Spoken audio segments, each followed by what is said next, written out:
dhalinyaranimadu waxay iiga dhigan tahay fursad weyn oo aan dalkayga wax badan ugu qaban karo, gaar ahaan abaabulka iyo isku xidhka dhalinyarada waxbarata oo ah cududda iyo rajada dalka, taa oo aan hadda ku howlanahay.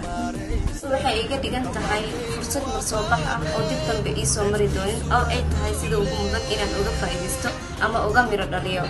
dhalinyaranimadu waxay iga dhigan tahay tamar, tabac, mustaqbal iyo tiigsiga asaagayga adduunka intiisa kala ku nool. dhalinyaranimadu waxay iga dhigan tahay fursad aan kusoo bandhigayo hal abuurkay ganacsi kaas oo aan uga faa'iideynayo dhalinyarada ila midka una noqonaysa shaqo abuur. dhalinyaranimadu waxay iga dhigan tahay fursad gacanta ku jirto aan ugu faa'iidi karo mustaqbalka, taasoo ah inaan noqdo qof waxbaratay, waqtigeedan ka faa'iidaysatay, mustaqbalkeedan dhistay si nafteeda, dadkeeda iyo dalkeeda u anfacdo.